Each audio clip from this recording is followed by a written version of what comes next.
if you're struggling with some questions and you're unsure how your Christian faith fits in your life today, it's okay to ask them. And it's okay to struggle. And we're not going to have a simple answer to give you because some of these things don't have simple answers. But we're going to repeat over and over and over again that Jesus does not forsake us. And God is okay with the questions.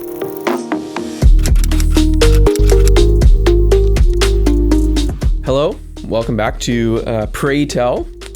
Sitting here today is Tyler, who has been with us in the past, is no longer here at St. Matthew. He and his family moved, and that move took them a little bit farther away from Abbotsford, and so we're sad to see Tyler go, but we're really happy and excited to have Al here. Al, you've been at St. Matthew attending for 1 year. 1 year.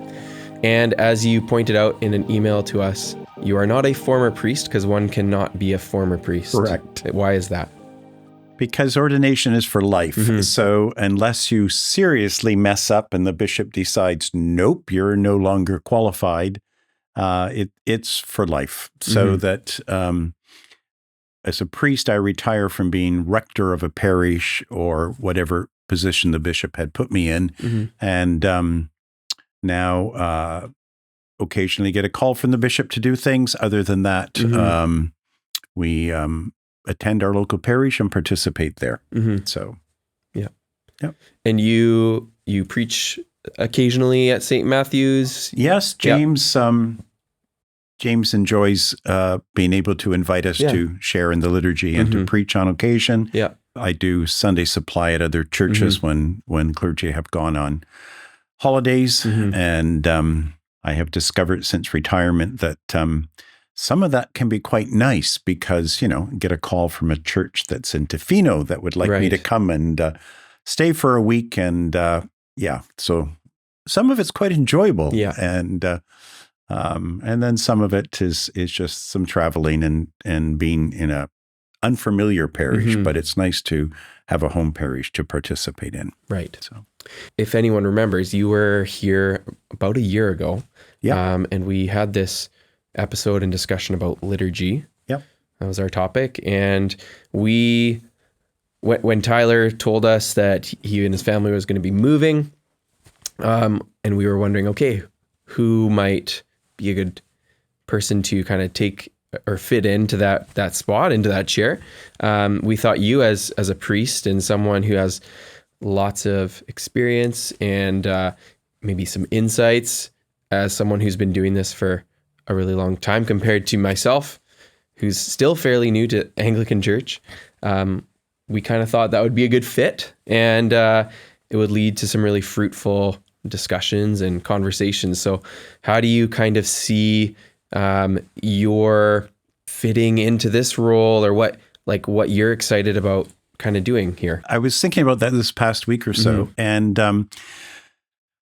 there's a passage in one of Peter's letters where he says, always be ready to give an account for the joy that is within you. And I think, there's nothing much more fun than that to actually, we live in a world that is a little shy on hope, and things are looking bleak all the time. So I think as Christians, if we're anchored in the hope we have and we get touched by the joy of the Holy Spirit on occasion, it's a great thing just to chat about it and encourage one another, because when we talk about it, that becomes encouraging anyway. And so I just think it's just a great thing. And it's a long-term tradition. We enjoy a drink while we're together, and you can date that back thousands of years that Christians gathered in a pub and had conversations and shared it with their neighbors. So, yeah. That kind of just reminds me, this morning, the last song we sang at the end of the service was Be Thou My Vision. And I always, that's a very old tune, like a very old tune.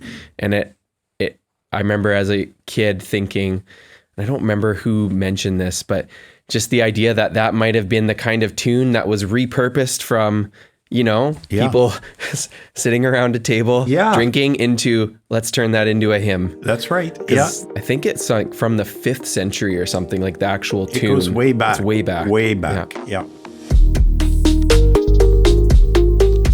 Okay, so today we're here to talk a little bit about, what brought us to the Anglican Church and what is the Anglican Church? What does it maybe mean to be Anglican? So Al, you and I have different kind of introductions to the Anglican Church, but in some ways we have similar a start or background. I believe, if I remember correctly, when we talked to you the first time, you talked about how you didn't grow up in the Anglican Church. Right. Yeah, nor did I. Yeah. From probably the week I was born till my late 20s, early 30s, after I was married, going to a non-denominational church in Victoria. So that was my experience.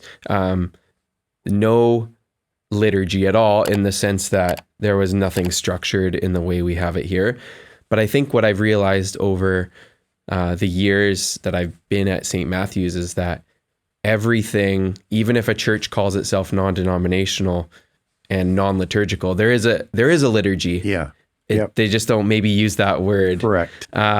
So when I think back to my experience growing up and the people who would lead us through, say, the Lord's Supper and the prayers that we would do, and the way the sermon was preached, or where we would sit, and when we would stand or clap, or what songs we would sing at certain times, I realized now that, oh no, there definitely is a liturgy. Yep. It's just a lot different looking maybe. But for me, my experience was a very, in many ways, unstructured, or it felt unstructured compared to what we do here. But there were still certain walls that you couldn't, or maybe fences or boundaries that we felt like we kind of had to stay within or be contained in. And one of those things in my particular church growing up is, so I went to a church it was a Church of Christ. Mm-hmm. And one of the main things people know about Churches of Christ is that they're a cappella and they don't use instruments. Okay. So I grew up with non-instrumental singing and a lot of 4-part harmony.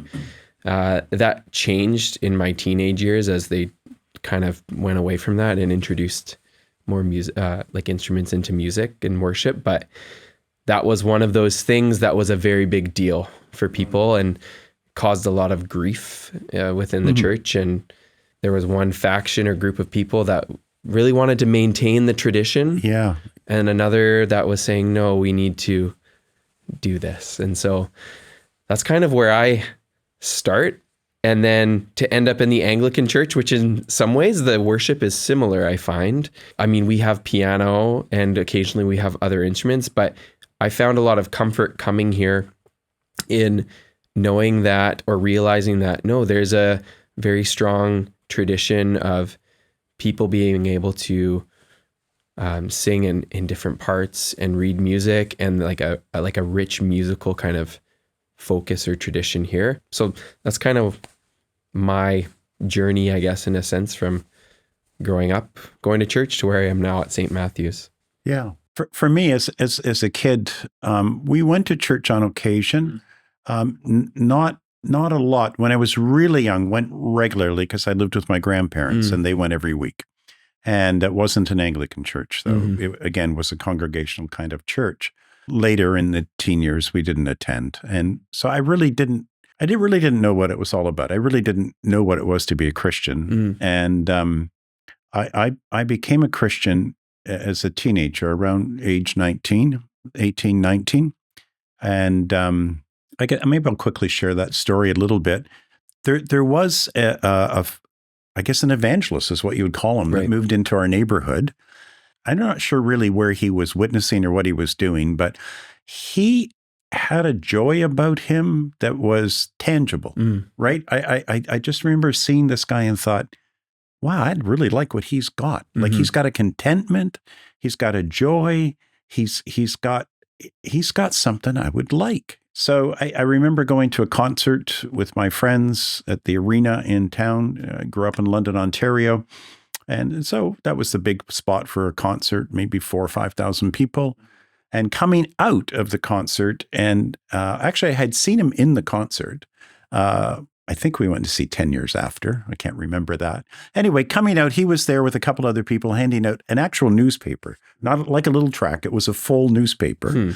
And I thought, I want one. Whatever's he's got, I want. So I annoyed my friends because I had to work my way through a crowd to get it, which meant by the time I got to the car, we were now in the long lineup waiting to get out. They didn't get ahead of the traffic. Anyway, I got home that night and I was in my bedroom. I still lived at home with my parents and I was reading this newspaper and I just came across this simple little article that talked about it. I think it was in the spring that we'd gone to the concert, about Jesus' death and resurrection and how he was still alive. And I remember going, really? Are you still alive? And yeah, the only way to describe it is, the Holy Spirit showed up and affirmed that reality to me. And then I found a Bible in the house and started to read it. And it kind of came alive. And so then I started to attend with who became my future wife. We were dating at the time. She had become a Christian through a friend, actually. So we both became Christians independently and then started to attend an evening service that this guy was running that actually happened to be in an Anglican church, but it wasn't an Anglican service. And then after that, after we got married and we were living out west at the time, we attended a congregational church. With music that had instruments.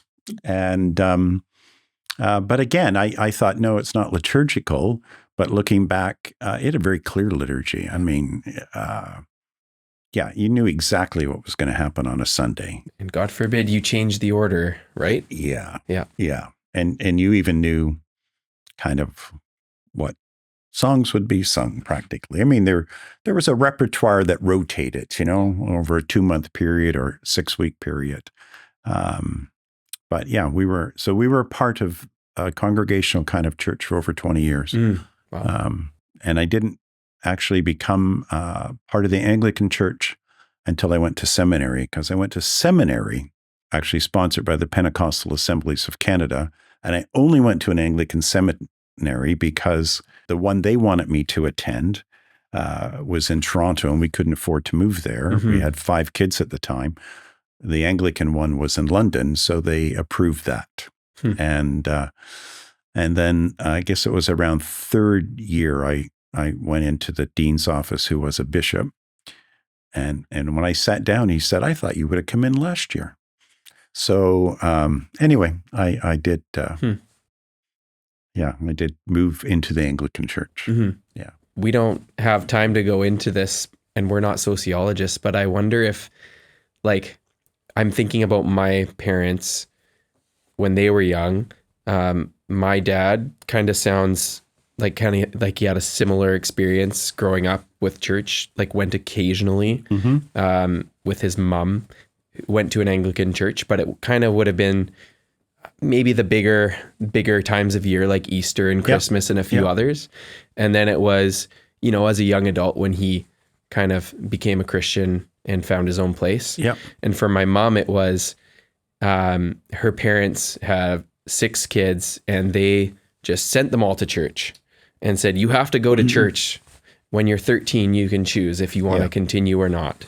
And so she and one of her brothers kept going out of the 6. But I'm wondering, just their parents coming out of that post-World War II, if there's something about I don't know, that experience that affected their own desire or ability or something to actually want to go to church themselves, but feel like they need to do it for their kids, or I don't know, it's just something that occurred to me, because it just, you don't see that as much, especially a family sending their kids with another family or people and saying, just come back after an hour, But anyways, just something it'd be interesting to know if there's some kind of correlation there, but yeah, I don't know. Well, I think in Scripture the Lord talks about blessing and working multiple generations, and since becoming part of the Anglican Church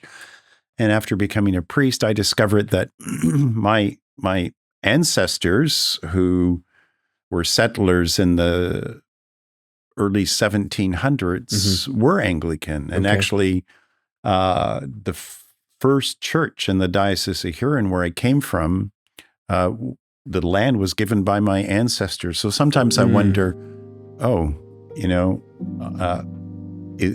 is my sort of coming back to the fold an answer to prayer of ancestors 200 years ago? I think the big picture, like you say, is that a sociological thing, or is that just this sense of God has a much bigger picture than we do? Yeah.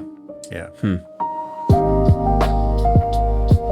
So in our own way and in our own time ended up at Anglican Church, but not everyone who makes their way somewhere ends up staying for maybe as long as you have, right, or as long as I have, which is a shorter amount of time. But I've now been at St. Matthew's for, I think it's almost 8 years, after spending the first 2/3 or 3/4 of my life in a very different church setting. So I guess what is it about the Anglican Church for you that has kept you here and not, looking for lack of a better term, like greener pastures, or, is there something about the Anglican tradition that really keeps you grounded here and that makes you want to stay, or has made you?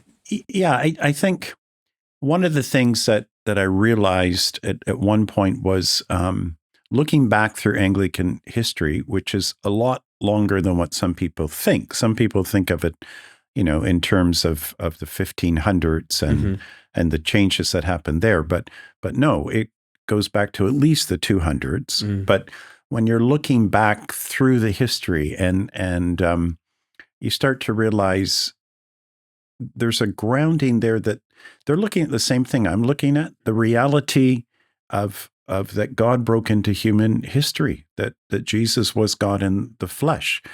And at the same time, though, there's an openness to admitting that's so incredible, we're not going to get a clear understanding that we can become dogmatic about. We're just going to anchor that as our proclamation. So this is what we believe. Yeah. And we continue to struggle with that reality. And there's this willingness to honestly struggle with it sometimes. I mean, one of the terms that exists today is this concept of deconstruction, and that throws some people off, I think, because they think it means sort of destroying the Christian message. It doesn't really. It just means to say, let's just start with the reality that God broke into history, and then what does that mean for where we're living today and the culture we're living in? And maybe it's not some of the things that we've labeled Christian tradition. Maybe some of those don't fit in that picture, and so, but we still stay grounded in the reality of who Jesus is, and quite willing to struggle and ask questions, tough questions sometimes that take a long time to answer. Yeah. I think for myself, it is similar, that long tradition that you can reference or point back to. And also something I realized when I went to visit a friend a number of years ago in Ontario, and we went to his church, was an Anglican church, and realizing, we're doing the same thing here, halfway across Canada as we would be doing back home in Abbotsford. And that continuity of being able to say the same words and knowing that you're doing it with not just people in Ontario, but in Africa or Asia or Europe or wherever it is quite powerful, I find. And I like what's one of the things that's kept me here has been, I like the structure, and I've talked about this before, of the freedom you feel within certain bounds that you have in how you do a service. For me, that was a lot different and a lot more edifying, I guess, than what I had experienced so far in my church life growing up to that point. And the liturgy and everything that we did, how the structure of a typical service is, that's something that really draws me in still. And when I think of those mornings, and now that I have kids, it can be tougher of, do I want to go? And now I have a daughter who like gets upset if we don't go. So we kind of, have to go for that reason sometimes. But I can look at and think of, no, like it's not about, how engaging the preacher is. It's not about what you wear or the types of songs you sing. What it's really about is this larger picture, and how we all focus on in a service is we come together at the front and we take communion together and Eucharist. And so that for me is the thing that really probably has kept me here as long as we've been here. It's not about all this other stuff. It's really about this one thing. Yeah. And if I can hold on to that one thing, then I can maybe be a little more free or loose, not loose, but like, I don't have to wrestle so much with some of these other questions maybe I have about things, if I can have this one really important thing to grasp. And it's the realization that this isn't something that somebody came up with 100 years ago. No, the first century Christians celebrated the Eucharist. That it's part of Christian heritage. Jesus introduced it to his disciples, and we continue on in a very similar way to what they did. So, yeah, I think there's just such a richness in that keeps us grounded in the person of Jesus and who he is and his life. What do you think it is for people who might be growing tired of the church that they are maybe attending or have been attending, or maybe it's not so much about growing tired, but a desire to find something different? What is it that we in the Anglican Church have to offer that is different when there's so many options on the table?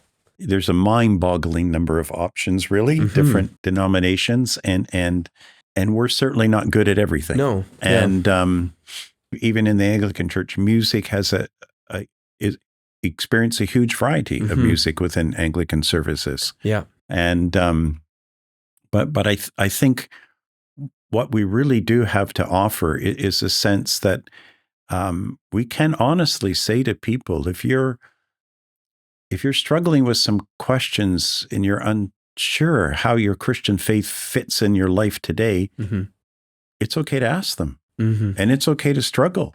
And we're not going to have a simple answer to give you because some of these things don't have simple answers. But we're going to repeat over and over and over again that Jesus does not forsake us. And so